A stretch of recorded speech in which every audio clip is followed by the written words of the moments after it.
রমাদান মাসের মধ্যে একটা রাত আছে, যে রাতের নাম হচ্ছে লাইলাতুল কদর। আমি আশা করি আপনারা সবাই এই সূরাটা জানেন। বা'দা আউযু বিল্লাহি মিনাশ শাইতানির রাজীম, ইন্না আনজালনাহু ফি লাইলাতুল কদর। নিশ্চয়ই আমি কোরআনকে নাজিল করেছি লাইলাতুল কদরে, ভাগ্য রজনীতে। ওয়া মা আদরাকা মা লাইলাতুল কদর। হে নবী মুহাম্মদ সাল্লাল্লাহু আলাইহি ওয়াসাল্লাম, আপনি কি জানেন লাইলাতুল কদর কি জিনিস? লাইলাতুল কদরি খায়রুম মিন আলফি শাহর। লাইলাতুল কদর হচ্ছে 1000 মাসের চাইতে উত্তম। এখানে গাণিতিকভাবে ব্যাখ্যা করতে যাবেন না 1000 মাস সমান সমান কত বছর হয়, ব্যাপারটা এমন নয়। এখানে আধিক্য বোঝানো হয়েছে। 1000 মাস ইবাদত করলে যে নাকি হয়, এক রাত ইবাদত করলে সে নাকি হয়ে যাবে ইনশাআল্লাহ। এই রাতে কি হয়? স্পেশাল তানাজ্জালুল মালাইকাতু ওয়ার রূহ। এই মাসে আল্লাহর পক্ষ থেকে আল্লাহর ফেরেশতারা নেমে আসেন। কোথায় নেমে আসেন? পৃথিবীতে। তাদের সর্দার হিসেবে থাকেন জিবরাইল আলাইহিস সালাম। তানাজ্জালুল মালাইকাতু ওয়ার রূহু ফিহা বিইذনি রাব্বিহিম। আল্লাহর রবের আদেশে তারা এই কাজটা করেন। মিন কুল্লি আমর, প্রত্যেকটা বিষয়ের ফয়সালা হয় এই রাতে। আপনার আমার তাকদীর লেখা হয়েছে আসমান জমিন সৃষ্টির 50,000 বছর আগে। আপনার আমার তাকদীর লেখা হয়েছে আসমান জমিন সৃষ্টির 50,000 বছর আগে। আল্লাহ পাক সমস্ত সৃষ্টির তাকদীর লিখেছেন প্রথম দফায়।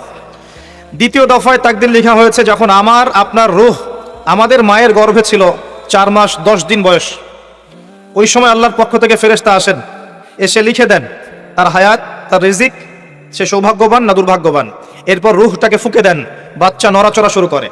এর আগ পর্যন্ত পেটের মধ্যে বাচ্চা নড়াচড়া করে না। যখন রূহটা ফুঁকে দেওয়া হয় তারপর থেকে বাচ্চা নড়াচড়া শুরু করে। দ্বিতীয় দফায় তাকদীর লেখা হয়।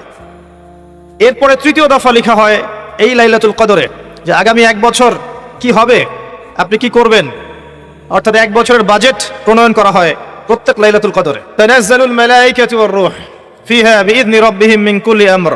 এই রাতের আরেকটা বৈশিষ্ট্য হচ্ছে সালামুন হিয়া হাত্তা মাতলাইল ফজর। ফজর পর্যন্ত এই রাতে শান্তি শান্তি শান্তি শান্তি প্রশান্তি বজায় থাকে। এই রাতে আপনি যে দোয়া করবেন, যে কোনো দোয়াই করবেন, যদি আপনার রিজিকটা হালাল হয় ইনশাআল্লাহ কবুল হয়ে যাবে। যে কোনো দোয়া। এই রাতে যারা ইবাদত করে দাঁড়িয়ে দাঁড়িয়ে, তাদের চতুর্দিকে ফেরেশতারা সমবেত হন, তাদের দোয়ায় তারা শরীক হন, তাদের জন্য দোয়া করতে থাকেন। ঠিক তখনই দেখবেন মুমিন বান্দার চোখ দিয়ে টপ টপ করে পানি পড়া শুরু হয়েছে। আপনি ফিল করতে পারবেন যে আপনার দোয়া আল্লাহ কবুল করছেন। এই রাতের ইবাদতকে 1000 মাস দিয়ে গুণ করলেও কখনো সমান হবে না। একটা রাত ইবাদত করলে আপনি 1000 মাসের নেকি পাচ্ছেন। এই সুযোগটাকে ছেড়ে দেওয়া যায়? কবে এই রাত স্পেসিফিকলি বলা যাবে না 27 তারিখেই, স্পেসিফিকলি বলা যাবে না যে 21-এর রাতেই, 23-এর রাতেই বা 25-এর রাতেই, নির্দিষ্ট করে বলার কোনো সুযোগ নাই। নবী সাল্লাল্লাহু আলাইহি ওয়াসাল্লাম লাইলাতুল কদর পেয়েছেন এবং ওই রাতে বৃষ্টি হচ্ছিল। তিনি সেজদা করছেন, তার কপালের মধ্যে মসজিদে নববীর যে মাটি আছে এই মাটির কাদা লেগেছিল। তখন কিন্তু মসজিদ টাইলস ফিটিং ছিল না। মাটির মসজিদ থেকে নবী সাল্লাল্লাহু আলাইহি ওয়াসাল্লাম বিশ্ব পরিচালনা করেছেন। আর আমাদের এখন তাজমহলের মতো মসজিদ, হেদায়েতের কোনো হও নাই এখানে। এটা আখিরুজ জামানের সাইন, মসজিদগুলো হবে চাকচিক্যময়, হেদায়েত শূন্য। হাদিস একদম স্পষ্ট আছে, মসজিদ হবে চাকচিক্যময় কিন্তু হেদায়েত শূন্য। ইভেন দেখবেন নামাজ পড়ছে মুসল্লি, পাশে হই হুল্লা করছে। দিনের কথা আলোচনা হলে বা নামাজ পড়লে, কেউ কোরআন তেলাওয়াত করলে আদবের সাথে যে পাশে শোরগোল করতে হয় না, এটাও এখন বুঝাতে হয়। বুঝাতে গিয়ে যদি আপনি এই আয়াত তেলাওয়াত করেন, লাহুম কুলুবুন লা ইয়াফকাহুনা বিহা, কিছু মানুষকে আল্লাহ পাক কলব দিয়েছেন বোঝে না। ওয়া লাহুম আযানুন লা ইয়াসমাউনা বিহা, কিছু মানুষকে আল্লাহ পাক কান দিয়েছেন শোনে না। ওয়া লাহুম আ'য়ুনুন লা ইবসিরুনা বিহা, কিছু মানুষকে আল্লাহ পাক চোখ দিয়েছেন দেখে না। উলাইকা কাল আনআম, এরা আনআমের মতো। বাল হুম আদাল, বরং তার চাইতেও নিকৃষ্ট। তখন কিছু মানুষের ইগোতে লেগে যায়। আচরণ কিন্তু এমনই। কোরআন যেখানে তেলাওয়াত করা হচ্ছে, নবীর হাদিসের কথা বলা হচ্ছে, সেখানে উঁচু স্বরে কথা বলা জায়েজ নেই। নামাজ পড়ছে একজন ব্যক্তি, সে আল্লাহর সাথে সরাসরি কথা বলছে, তার পাশে কথা বলা জায়েজ নেই। এমনকি নামাজরত ব্যক্তির পাশে কোরআন তেলাওয়াত করাও জায়েজ নেই। আমি কথা কি বুঝতে পারছেন? একজন ব্যক্তি নামাজে দাঁড়িয়েছে, আল্লাহর সাথে কথা বলছে, পাশে আপনি কোরআন তেলাওয়াত করতে পারবেন না জোরে জোরে। মনে মনে করতে হবে, করতে চাইলে মনে মনে করতে হবে। অনেক সময় মসজিদের ভিতরে দেখবেন নামাজ পড়া হচ্ছে, শোরগোল করছে। নবী সাল্লাল্লাহু আলাইহি ওয়াসাল্লাম বলেছিলেন, আখিরুজ জামানে, তিরমিজিতে আছে হাদিসটা, আখিরুজ্জামানে ইসলামের নামটুকু থাকবে, ইসলামের প্রকৃত বিষয়গুলো থাকবে না। কোরআনের মাসহাফ থাকবে, যে মাসহাফ, কোরআনের মাসহাফটা থাকবে, এর শিক্ষাগুলো থাকবে না। মসজিদগুলো হবে চাকচিক্যময়, কিন্তু মসজিদ হবে হেদায়েত শূন্য। আর চতুর্থ লাইনটা আরো ভয়ঙ্কর। 4 নম্বর লাইনে গিয়ে নবীজি বলেছেন সাল্লাল্লাহু আলাইহি ওয়াসাল্লাম, আসমানের নিচে জমিনের উপরে আল্লাহর সবচেয়ে নিকৃষ্ট সৃষ্টি হবেন এক শ্রেণীর আলেম, যাদের থেকে ফিতনা ছড়াবে এবং তাদের দিকেই ফিতনা ফিরে আসবে। তিরমিজির মধ্যে হাদিসটা আছে, যে কোনো আলেমকে জিজ্ঞাসা করেন এটা কোন শ্রেণীর আলেম, এটা বোঝার জন্য আপনার পিএইচডি করার দরকার নাই। যারা দিনকে দুনিয়ার বিনিময়ে বিক্রি করেছে তারাই সেই শ্রেণীর আলেম। যারা সত্য কথা বলতে ভয় পেয়েছে তারাই সেই শ্রেণীর আলেম। যারা সত্যকে মিথ্যার সাথে মিশ্রিত করেছে তারাই সেই শ্রেণীর আলেম। এবং যারা ইসলামের নামে উম্মাকে শতদা বিভক্ত করে দিয়েছে এরাই সেই শ্রেণীর আলেম। নবী করিম সাল্লাল্লাহু আলাইহি ওয়াসাল্লাম বলেছেন, লাইলাতুল কদর আমি পেয়েছি, কপালে কাদামাটি ছিল, বৃষ্টি হচ্ছিল, তার মানে ওই রাতে বৃষ্টি হতে পারে, ওই রাতে বৃষ্টি হতে পারে। লাইলাতুল কদরের আলামত রাতের বেলা বৃষ্টি হতে পারে। বৃষ্টি হয়েছে, তিনি নামাজ পড়েছেন, কপালের মধ্যে কাদা লেগেছিল, তিনি বের হয়েছেন, সাহাবীদেরকে বলবেন কোন রাতটা লাইলাতুল কদর, আজকে রাতটা লাইলাতুল কদর, এটা বলতে বের হয়েছেন। বের হয়ে দেখছেন দুজন মুসলিম আপোষে ঝগড়া করছে। লিসেন টু মি, দুজন মুসলিম আপোষে ঝগড়া করছে। আমরা বলি না যে মুসলিমদের মাঝে ইখতিলাফগুলো রহমত, আমরা বলি না? দুজন মুসলিম আপোষে ঝগড়া করছে। এই কাজটার কারণে আল্লাহ রাব্বুল আলামিন নবী সাল্লাল্লাহু আলাইহি ওয়াসাল্লামের হৃদয় থেকে এই কথাটাকে তুলে নিলেন। তিনি আর বললেন না এক্স্যাক্টলি কোন রাতে লাইলাতুল কদর ছিল, তিনি বলতেই বেরিয়েছিলেন যে কোন রাতে লাইলাতুল কদর ছিল। আমাদের ইখতিলাফের কারণে আমরা সেই নির্দিষ্ট রাতটাকে হারিয়ে ফেলেছি। তবে এর মধ্যেই খায়র আছে, এর মধ্যেই কল্যাণ আছে। আরবিতে একটা প্রবাদ আছে, কুল্লু শার ইউজাদু ফিহিল খায়র, প্রত্যেকটা অকল্যাণের পিছনেই কোনো না কোনো কল্যাণ আছে। নির্দিষ্ট করে বলে দিলে আমরা বাকি রাতগুলো জাগতাম না। নবী সাল্লাল্লাহু আলাইহি ওয়াসাল্লাম এখন বললেন যে আমাকে ভুলিয়ে দেওয়া হয়েছে কোন রাত, তোমাদের ঝগড়ার কারণে। অতএব তোমরা শেষ দশকের বিজোড় রাতগুলোকে তালাশ করো। শেষ দশকের বিজোড় রাত বলতে 21-এর রাত, 23-এর রাত, 25, 27, 29, এই 5টা রাতের যে কোনো একটা লাইলাতুল কদর। এই রাতে ইবাদত করলে এত নেকি হচ্ছে, কারণটা কি? রাত আর দিন কি ডিফারেন্ট কিছু? প্রত্যেক রাতেই কিন্তু আল্লাহ পাক প্রথম আসমানে নেমে আসে, প্রত্যেক রাতে, শুধু শবে বরাতের রাতে নয়, শুধু নিসফে শাবানের রাতে নয়, কিন্তু প্রত্যেক রাতেই আল্লাহ পাক প্রথম আসমানে নেমে আসেন। তিনি কিভাবে নেমে আসেন এটা ব্যাখ্যা করার দরকার নেই আমাদের। আল্লাহ পাক বলেছেন নেমে আসি, বাস আসি। কারণ সবকিছু আমরা যুক্তি, বিজ্ঞান, দর্শন দিয়ে প্রমাণ করতে পারবো না। পারবো?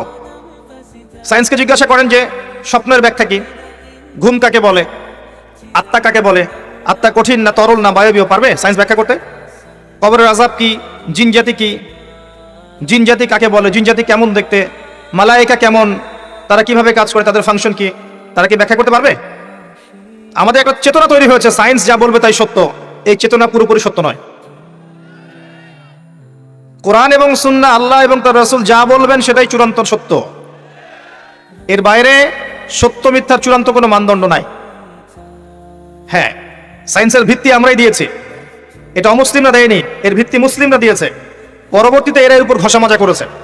এখন সায়েন্টিফিক এবং টেকনোলজিক্যাল রেভলিউশন আসছে পশ্চিমা সভ্যতা থেকে, কিন্তু এই সভ্যতার ধারক বাহক ছিলাম আমরা। সভ্যতা এদের দ্বারা শুরু হয়নি, সভ্যতা নবীদের দ্বারা শুরু হয়েছে। তো সবকিছু সায়েন্স দিয়ে ব্যাখ্যা করা যাবে এমন নয়, কারণ সায়েন্সের সীমাবদ্ধতা আছে, আল্লাহর জ্ঞানের কোনো সীমাবদ্ধতা নাই। তো আল্লাহ নেমে আসেন, ব্যাস নেমে আসেন। নেমে এসে আল্লাহ পাক কি বলেন? আল্লাহ পাক 3টা কথা বলেন। রাতের শেষ অংশ, রাতকে ভাগ করেন।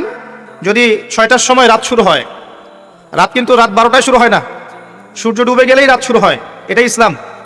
এখন 6টা থেকে আপনি এই 5টা পর্যন্ত সময়টাকে 3 ভাগে ভাগ করেন।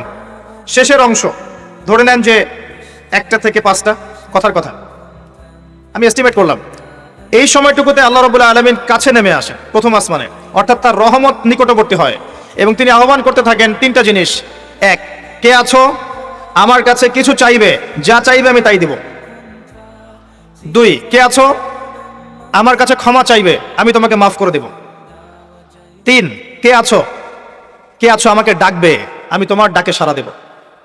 মানে এই সময় আপনি যা চাইবেন ইনশাআল্লাহ, আপনার আকীদায় যদি শিরক না থাকে, আমলে যদি বেদাত না থাকে এবং আপনার রিজিক যদি হালাল হয়, ইনশাআল্লাহ তাআলা আপনার দোয়া কবুল করা হবে।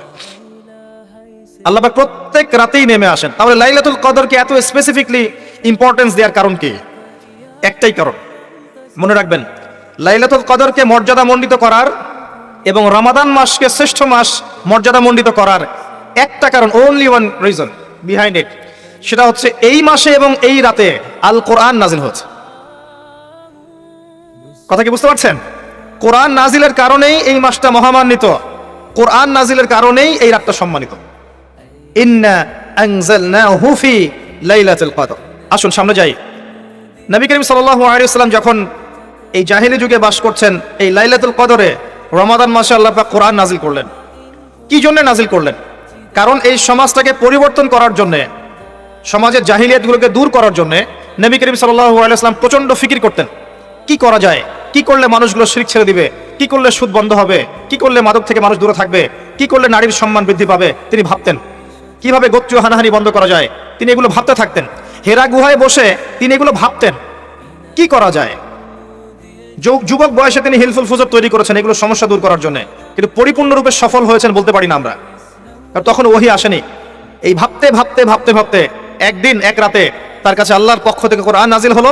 সূরা আলাকের প্রথম 5টা আয়াত, বিসমিল্লাহির রহমানির রহিম, ইকরা বিসমি রাব্বিকাল্লাযী খালাক। পড়ুন আপনার রবের নামে যিনি আপনাকে সৃষ্টি করেছেন। খালাকাল ইনসানা মিন আলাক, যিনি মানুষকে সৃষ্টি করেছেন জমাট বাঁধা রক্তপিণ্ড থেকে। আমরা সবাই জমাট বাঁধা রক্তপিণ্ড ছিলাম মায়ের পেটে। আজকে আমরা আল্লাহ দ্রোহী হয়েছি, কিন্তু আমরা পেটের মধ্যে এতটুকু জমাট বাঁধা রক্তপিণ্ড ছিলাম। সূরা ইয়াসিনের মধ্যে আল্লাহ পাক এই কথাটা বলেছেন, তোমাদেরকে তো নুতফা থেকে সৃষ্টি করেছি, ফাইদা হুয়া খসিমুম মুবিন, যখন সে বড় হয়েছে সুস্পষ্টভাবে আল্লাহর বিরুদ্ধাচরণ করছে।